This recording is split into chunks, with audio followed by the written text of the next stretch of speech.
Imagine you are on a deserted island. You have no food, no shelter, and no way to get off the island. What's the first thing you'd do? Exactly. You'd probably look for food, water, and some sort of shelter. Now let's change things a bit. What if you were in a thriving city like New York or Tokyo? The needs are the same, but how we meet these needs is very different, right? This brings us to our topic today. What is business?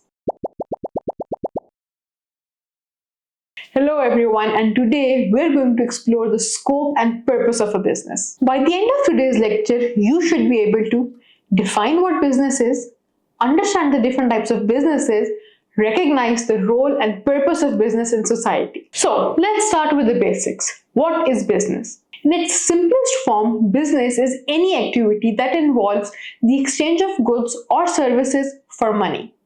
It's a means by which individuals and organizations fulfill their needs and wants. But business is more than just buying and selling. It's about creating value, solving problems, and driving progress. Imagine a lemonade stand. A child sets up a stand on a hot summer day and sells lemonade to thirsty passerby. This is a business. The child identifies a need, that is, thirst on a hot day, and provides a solution, that is, a refreshing lemonade, in exchange for money. But even this simple business involves multiple aspects: sourcing ingredients, setting a price, marketing the stand, and managing the money earned. Businesses comes in all shapes and sizes.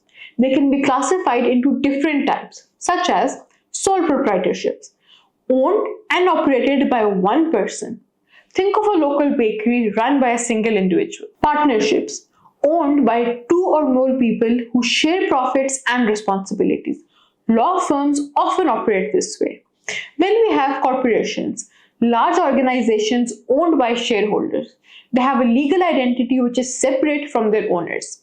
Apple is a prime example. Limited liability companies, LLCs. They combine the benefits of corporations' limited liability with the flexibility and tax benefits of a partnership.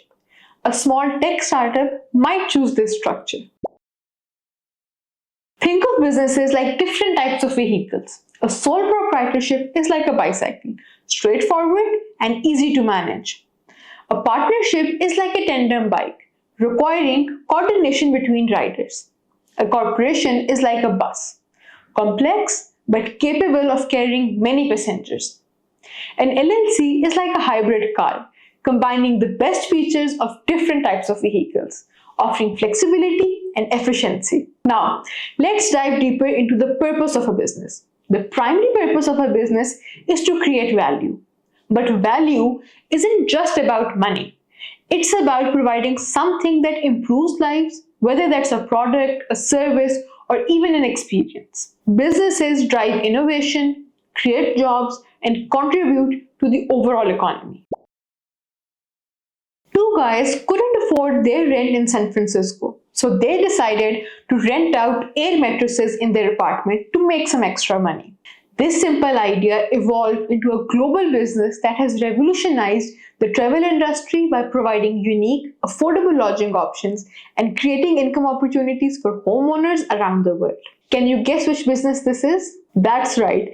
This story is about Airbnb. Remember, business is all around us. It's in the coffee you drink, the phone you use, and the clothes you wear. I want you to choose a business that interests you and write a brief report on its type, the needs it fulfills, and how it creates value. Also, consider reading The Lean Startup by Eric Ries. It offers great insights into modern business practices and entrepreneurship.